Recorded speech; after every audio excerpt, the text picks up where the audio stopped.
बेहद के बेहद की परम परम परम महाशांति है, महाशांति है, महाशांति है।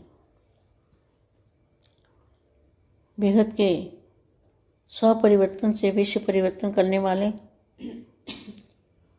बेहद के दादाजी के दिल तख्त नशीन, अंधकार मिटाने वाले, अज्ञानता का अंधकार मिटाने वाले, सभी आत्माओं को रहम करने वाले, ज्ञान के सागर, मास्टर ज्ञान के सागर, मास्टर रहम के सागर, दाता वरदाता, ऐसे देने वाले, सभी को ज्ञान की रोशनी देने वाले, ऐसे विशेष लाडले और प्यारे बच्चों को, बेहद के बच्चों को बेहद की माँ का दिल से याद, प्यार और नमस्ते।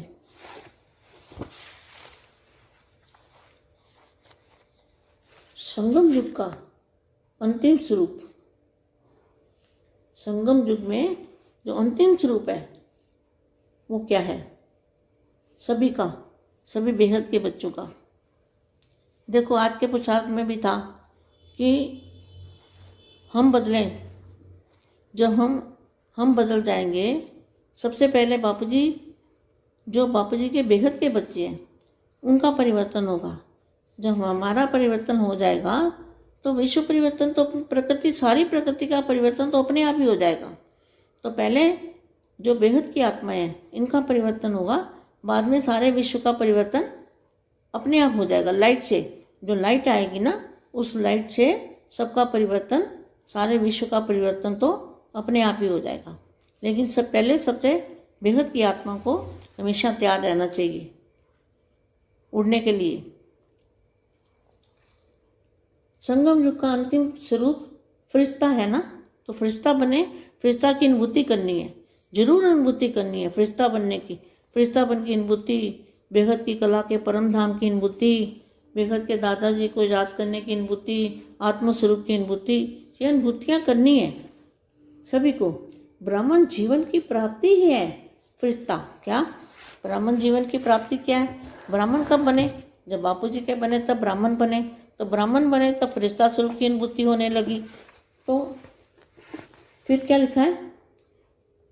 ब्राह्मण जीवन की प्राप्ति ही है फरिश्ता जीवन। फरिश्ता अर्थात जिसका कोई देह और देह के संबंध में रिश्ता नहीं। देह और देह के संबंध, सबसे रिश्ता समाप्त हुआ, यहाँ थोड़ा सा अटका हुआ है।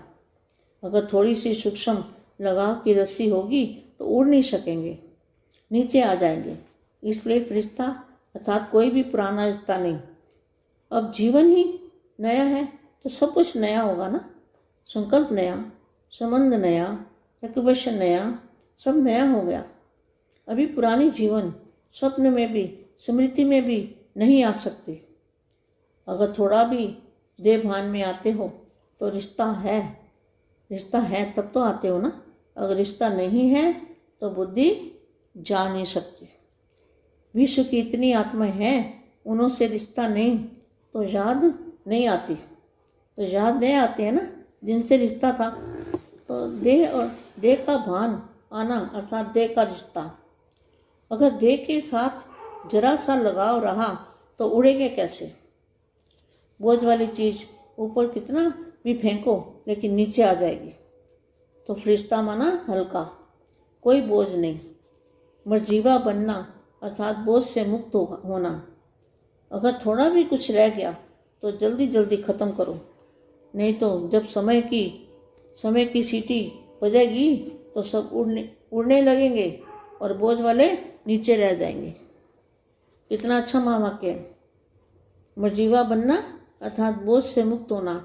अगर थोड़ा भी कुछ रह गया तो जल्दी जल्दी ख़त्म करो, नहीं तो जब समय की सीटी बजेगी तो सब उड़ने लगेंगे और बोझ वाले नीचे रह जाएंगे। बोझ वाले उड़ने वालों को देखने वाले बन जाएंगे। तो यह चेक करना कि कोई सूक्ष्म रस्सी भी रह तो नहीं गई, समझा? तो आज का विशेष वरदान याद रखना कि निर्बंधन, फरिश्ता आत्माएं हैं, बंधन मुक्त आत्माएं हैं। फरिश्ता शब्द कभी नहीं भूलना, फरिश्ता समझने से उड़ जाएंगे। वरदाता का वरदान याद रखेंगे तो सदा माला माल रहेंगे। सदा अपने को शांति का संदेश देने वाले, शांति का पैगाम देने वाले संदेशी समझते हो। ब्राह्मण जीवन का कार्य है संदेश देना। कभी इस कार्य को भूलते तो नहीं हो। रोज चेक करो कि मुझ श्रेष्ठ आत्मा का श्रेष्ठ कार्य है वह कहाँ तक किया है, कितनों को संदेश दिया है, कितनों को शांति का दान दिया है। संदेश देने वाले महादानी वरदानी आत्माएं हो। कितने टाइटल्स हैं आपके आज की दुनिया में, कितने भी बड़े से बड़े टाइटल हों आपके आगे सब छोटे हैं। वह टाइटल देने वाली आत्मा है, लेकिन अब आप बच्चों को टाइटल देते हैं तो अपने भिन्न भिन्न टाइटल को स्मृति में रख, उसी खुशी में, उसी सेवा में सदा टाइटल की स्मृति से सेवा स्वतः ही स्मृति में आएगी। तो क्या करना है सभी को, अपने बाप द्वारा जो टाइटल मिले हैं आपको, बेहद के बच्चों को बहुत सारे टाइटल बापू जी ने दिए हैं, वरदान दिए हैं। टाइटल कौन से मिले हैं? बेहद के बच्चे, बेहद के बच्चे, बेहद के बच्चे। कहाँ के बच्चे हो? बेहद की दुनिया के बच्चे हो। और किसके बच्चे हो? ऊंचे से ऊंचे बाप के बच्चे हो। इससे बड़ा टाइटल क्या होगा? ऊंच से ऊंच बाप के बच्चे बन गए, बाप टीचर सतगुरु हमारे बन गए, तो इससे बड़ा टाइटल कोई हो ही नहीं सकता दुनिया के अंदर। तो सबसे बड़े बच्चे कौन बन गए? ऊंच से ऊंच बाप के ऊंच से ऊंच बच्चे। इसी नशे में और खुशी में रहो।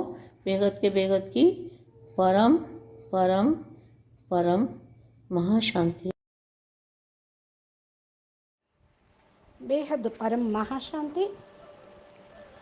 బేహద్ మా బేహద్ పిల్లలకి సంగమయుగం యొక్క అంతిమ స్వరూపం ఫరిస్తా.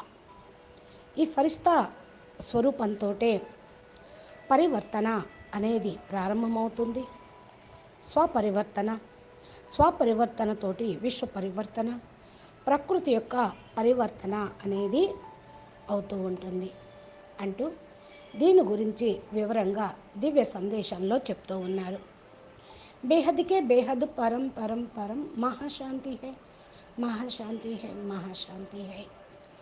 బేహద్ స్వపరివర్తనతోటి విశ్వ పరివర్తన చేసేటువంటి ఆత్మలకు, బేహద్ దాదాజీ యొక్క హృదయ సింహాసనం పైన ఉన్న అధికారి ఆత్మలకు, అజ్ఞానత అంధకారాన్ని తొలగించేటువంటి ఆత్మలకు, సర్వాత్మలకు దయ చూపించేటువంటి మాస్టర్ జ్ఞాన సాగరులు, మాస్టర్ దయా సాగరులైన దాత వరదాత పిల్లలకు, అందరికీ వరదానాలు ఇచ్చేటువంటి పిల్లలకి, జ్ఞానం యొక్క ప్రకాశాన్ని ఇచ్చే ఆత్మలకు, విశేషమైన అపురూపమైన ప్రియమైన పిల్లలకు బేహద్ బాపూజీ యొక్క, బేహద్ మా యొక్క హృదయపూర్వకమైన ప్రేస్మృతులు మరియు నమస్తే. సంగమ యుగములో అంతిమ స్వరూపం ఫరిస్తా. సంగమ యుగంలో ఏదైతే పరివర్తన స్వరూపం ఉన్నదో అది ఇప్పుడు మీరు తయారు చేసుకోవాలి, మార్చుకోవాలి. ఏంటది? బేహద్ పిల్లలందరూ చూడండి, ఈనాటి పురుషార్థము అంటూ కూడా దానిలో ఇలాగే చెప్తూ ఉన్నారు. మనం మారాలి. అన్నిటికంటే ముందు బాపూజీ యొక్క, బేహద్ పిల్లల యొక్క పరివర్తన అనేది జరగాలి. ఎప్పుడైతే మన యొక్క పరివర్తన అవుతూ ఉంటుందో ప్రకృతి పరివర్తన అవుతుంది. ప్రకృతి పరివర్తన అయితే స్వపరివర్తన ఆటోమేటిక్గా అవుతూ ఉంటుంది. విశ్వ పరివర్తన, ప్రకృతి పరివర్తన అంతా మీ ద్వారానే జరిగేది ఉంది. అనగా మీరు మారితే విశ్వ పరివర్తన, ప్రకృతి పరివర్తన అదంతటా అదే అవుతుంది. ఫస్ట్ బేహద్ ఆత్మల యొక్క పరివర్తన, తర్వాత విశ్వం యొక్క పరివర్తన. ఎందుకంటే బేహద్ ఆత్మలు విశ్వం మొత్తానికి బీజాలు. దీని యొక్క పరివర్తన తర్వాత విశ్వం యొక్క పరివర్తన. మిమ్మల్ని మీరు ఈ విధంగా అనుకుంటూ లైట్ తోటి మైట్ తోటి పరివర్తన చేసుకోండి. ఏదైతే మీ లోపలికి లైట్ వస్తూ ఉంటుందో ఆ లైట్ తోటే పరివర్తన అవుతూ ఉంటుంది. ఇదే విశ్వం యొక్క పరివర్తన కావటము అనేది. అన్నిటికంటే ఫస్ట్ బేహద్దు ఆత్మలు సదా తయారీగా ఉండాలి ఎగిరిపోవటానికి అని బాపూజీ కూడా చెప్తూ ఉంటారు. సంగమయుగంలో అంతిమ స్వరూపం ఫరిస్తా స్వరూపం. ఫరిస్తాగా కండి. ఫరిస్తా స్వరూపం యొక్క అనుభూతిని అనేది చేసుకోండి. తప్పకుండా ఇది అనుభూతి అయ్యేదే. ఫరిస్తాగా కావాలి, ఫరిస్తా స్థితిని తయారు చేసుకోవాలి. బేహద్ కళా పరంధామం యొక్క అనుభూతి కావాలి. బేహద్ దాదాజీని స్మృతి చేస్తూ ఈ అనుభూతిని పొందండి. ఆత్మస్వరూపంలో ఉంటే ఈ అనుభూతులు అనేది అవుతూ ఉంటాయి. బ్రాహ్మణ జీవితం యొక్క ప్రాప్తి ప్రారంధం ఏంటి అంటే ప్రారంధం ఫరిస్తా స్వరూపం. బ్రాహ్మణ జీవితం యొక్క ప్రాప్తి ఏంటి? ఎప్పుడైతే బాప్ పిల్లలుగా అయ్యారో అప్పుడు. బ్రాహ్మణులుగా అయ్యారు అంటే ఫరిస్తా స్వరూపం యొక్క అనుభూతి అవ్వటం. ఏం రాశారు ఇక్కడ కూడా? బ్రాహ్మణ జీవితం యొక్క ప్రాప్తి ఫరిస్తా స్వరూపము. ఫరిస్తా అనగా దేహము దేహ సంబంధాలతోటి ఏ రిస్తా అనేది లేదు.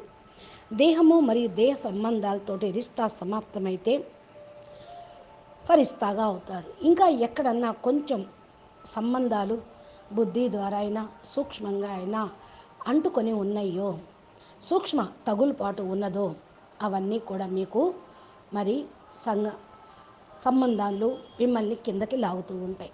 మీరు ఎగరలేరు, కిందకే లాగుతూ ఉంటారు. అందుకని ఫరిస్తా అనగా ఏ పాత రిస్తాలు అనేది లేకుండా చూసుకోవటం. ఇప్పుడు మీ జీవితం కొత్తగా అన్నిటికంటే కొత్తగా తయారవుతూ ఉంది. కొత్త సంకల్పము, కొత్త సంబంధము, ఆక్యుపేషన్ కొత్తగా అన్నీ కూడా కొత్తగానే తయారవుతూ ఉంటే పాత జీవితం స్వప్నంలో కూడా స్మృతిలోకి రానే రాదు. ఒకవేళ దేహ భ్రాంతిలోకి వచ్చారు అంటే ఫరిస్తాగా కాలేదు అని అర్థం. ఎక్కడో అక్కడ రిస్తా ఉన్నది. బుద్ధి అటువైపుకు వెళ్ళిపోతూ ఉంటుంది. విశ్వంలో ఆత్మలు చాలామంది ఉన్నారు. వాళ్ళందరితోటి ఏం రిస్తా లేదు కదా. వాళ్ళందరూ ఎవరు జ్ఞాపకం రారు కదా. మరి మీకు ఎవరైతే జ్ఞాపకం వస్తూ ఉన్నారో వారితోటి మీకు కర్మల ఖాతా కనెక్షన్ ఉన్నట్టు. దేహ భ్రాంతిలోకి రావటం అంటేనే దేహం యొక్క రిస్తాలు ఉండటం. వారు జ్ఞాపకం వేరే వాళ్ళు దేహ సంబంధీకులు జ్ఞాపకం రాబట్టే మీ స్మృతి వెళ్ళిపోతూ ఉంది. అంటే ఏ కొంచెం కొద్దిగా తగులుపాటు ఉన్నా మీరు ఎగరలేరు. బరువుగా ఉన్నటువంటి ఆత్మలు పైకి ఎగరలేరు. బరువైన వస్తువు ఏదైనా సరే కిందే దొలుతూ ఉంటుంది. భారంగానే ఉంటూ ఉంటుంది, క్రిందకు వచ్చేస్తూ ఉంటుంది. అందుకనే ఫరిస్తా అంటే హల్కాగా ఉండటం, ఏ బోజా లేకపోవటం. మరజీవ అనగానే బోజాను సమాప్తి చేసుకోవటం.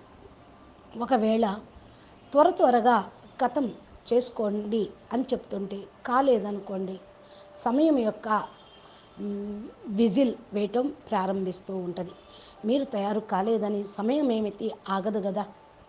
అందరూ ఎగురుతూ ఉంటూ వెళ్ళిపోతూ ఉంటే బరువు ఉన్నటువంటి వాళ్ళు కింద ఉండి చూస్తూ ఉంటారు. ఇది మహావాక్యం అవ్యక్తవాణిలో ఉంది. మరజీవ కావటం అనగా బోజా నుండి ముక్తి కావటం. ఒకవేళ కొద్దిగా అయినా సరే బరువు, భారం, ఖాతాలు, రిస్తాలు ఏమన్నా ఉన్నాయి అంటే వాటిని త్వరగా ఖతం చేసుకోండి. లేకపోతే సమయం విజిలేస్తూ ఉంటుంది. రెడీ కావాలి అప్పుడంటే కుదరదు. అందరూ ఎగిరేటప్పుడు బరువు ఉన్నవాళ్ళు వెళ్ళే వాళ్ళని చూస్తూ ఉండిపోతారు. అందుకని ఇప్పటి నుండే మీరు చెకింగ్ చేసుకోండి సూక్ష్మంగా, ఎక్కడ దారాలు తాళ్ళు లేవు కదా అని. ఈరోజు విశేషించి ఈ యొక్క వరదానంని జ్ఞాపకం చేస్తూ ఉన్నా. నిర్బంధన్ ఫరిస్తా ఆత్మలుగా కండి. బంధన్ ముక్త ఆత్మలు ఫరిస్తాలు. ఫరిస్తా అన్న శబ్దాన్ని ఎప్పుడు మీరు మర్చిపోవద్దు. ఫరిస్తా అనుకోవటంతో ఎగిరిపోయే విధంగా ఉండాలి. వరదాత మరియు వరదానాన్ని సదా జ్ఞాపకం ఉంచుకోండి. సదా మాల్ అనగా సంపూర్ణంగా అవుతారు. సదా తమను శాంతి యొక్క సందేశం ఇచ్చేటువంటి ఆత్మలుగా, శక్తిని శాంతిని సందేశంగా ఇచ్చే సందేశీ ఆత్మలుగా, బ్రాహ్మణ జీవిత కార్యక్రమంలో సందేశం ఇచ్చే వాళ్ళుగా తయారు కండి. ఎప్పటికైనా సరే ఈ యొక్క కార్యక్రమాన్ని మీరు మర్చిపోవద్దు. రోజు చెక్ చేసుకోండి, నా యొక్క శ్రేష్ఠ ఆత్మ శ్రేష్ఠ కార్యక్రమాన్ని చేస్తూ ఉందా అని. అక్కడ వరకు మీరు చేరుకుంటూ ఉన్నారు కదా, చూసుకోండి. ఎంతమందికి సందేశం ఇచ్చారు, ఎంతమందికి శాంతి దానం ఇచ్చారు. సందేశం ఇచ్చేటువంటి వాళ్ళు మహాదాని వరదాని ఆత్మలు. ఎంత మీ దగ్గర టైటిల్స్ మీ దగ్గర ఉన్నాయో చూసుకోండి. మీరు ప్రపంచంలో చాలా, మీకు బాపూజీ గొప్ప గొప్ప టైటిల్స్ ఇచ్చారు. ప్రపంచంలో మహావీర చక్రం అని, భారత రత్న అని, మరి ఎన్నెన్ని టైటిల్స్ ఇచ్చినా కూడా మీ యొక్క టైటిల్ ముందు అవి చిన్నగానే అయిపోతూ ఉంటాయి. టైటిల్ ఇచ్చేటువంటి వాళ్ళు సాధారణమైనటువంటి మరి నాయకులు, గొప్పవాళ్ళు. కానీ మీకు ఇచ్చింది బేహద్ ఆల్మైటీ అథారిటీ, స్వయంగా భగవంతుడు. పిల్లలైన మీకు రోజు ఒక టైటిల్ ఇస్తూనే ఉన్నారు. ఈ యొక్క భిన్న భిన్న టైటిల్స్ని, మీ బిరుదుల్ని స్మృతిలో ఉంచుకోండి. అదే ఖుషీలో ఉండండి. అదే సేవ మీ చేత చేయిస్తూ ఉంటుంది. సదా టైటిల్ స్మృతిలో ఉంటే సేవ స్మృతి స్వతహానే వస్తూ ఉంటుంది. మరి ఇప్పుడు మీరందరూ ఏం చెయ్యాలి? బాపు ద్వారా లభించిన టైటిల్స్ని మీరు స్మృతిలో ఉంచుకోండి. మేము మరి బేహద్ పరం పరం పరం మహానాత్మలం, బేహద్ కళకి వెళ్ళేటువంటి మహాన్ శ్రేష్టమైన ఆత్మలం. బాపూజీ ఈ యొక్క వరదానం ఇచ్చారు బేహద్దు పిల్లలకి. దీన్ని స్మృతిలో ఉంచుకోండి. ఎవరి ద్వారా లభించింది? బేహద్దు బాపు ద్వారా బేహద్దు పిల్లలకి లభించింది. ఎక్కడ లభించింది? బేహద్దు ప్రపంచంలోకి వెళ్ళండి, బేహద్దు పవర్ ఉంది అని ఇచ్చారు. ఉన్నతోన్నతమైన బాపు యొక్క పిల్లలు మీరంతా, గొప్ప టైటిల్ని పొందిన వాళ్ళు, ఉన్నతోన్నతమైన బాపు పిల్లలు మీరు. బాప్ టీచర్ సద్గురు మన వాళ్ళుగా అయ్యారు. దీనికోసం గొప్ప టైటిల్ ఏదైనా సరే మీరు సదా స్మృతిలో ఉంచుకోండి. ప్రపంచం లోపల అన్నిటికంటే పెద్ద టైటిలు ఇదే. ఇంకింతకు మించినటువంటి టైటిలు ఎవరికీ లేదు. ఉంచితే ఉంచు బచ్చే. ఉన్నతోన్నతమైన పిల్లలు, ఉన్నతోన్నతమైన బాప్. ఇది ఈ యొక్క స్మృతిలో ఉంచుకోండి. నషాలో ఖుషీలో ఉండండి. దీన్ని మించినటువంటి నష ఇంకొకటి లేదు, దీన్ని మించిన ఖుషీ లేదు, దీన్ని మించిన టైటిలు ఇంకొకటి లేదు. అచ్చా, పరం శాంతి, బేహద్ పరం మహాశాంతి. బాపూజీ దశరథభాయ్ పటేల్ తెలుగు ఛానల్లో బాపూజీ చెప్పినటువంటి దివ్య సందేశము ప్లేలిస్ట్లో ఉన్నాయి. Anantbhai motivation, inspiration, live speeches ప్లేలిస్ట్లో ఉన్నాయి. బాపూజీ చెప్పే అద్భుతమైనటువంటి జ్ఞానం కూడా ప్లేలిస్ట్లో ఉంది. మీరు మా ఛానల్ని సబ్స్క్రైబ్ చేసి గంట సింబల్ని ప్రెస్ చేస్తే బాపూజీ చెప్పేటువంటి దివ్య సందేశాలు అప్లోడ్ చేసేటువంటి జ్ఞానము మీ యొక్క మొబైల్కి నోటిఫికేషన్ రూపంలో వస్తుంది. మీరు హిందీ వీడియోకు ఈ తెలుగు అనువాదం వింటూ చక్కగా మీరు పురుషార్థం చేస్తూ ముందుకు వెళ్తున్నారని ఆశిస్తూ ఉన్నాం. నమస్తే, ధన్యవాదాలు. పరం మహాశాంతి.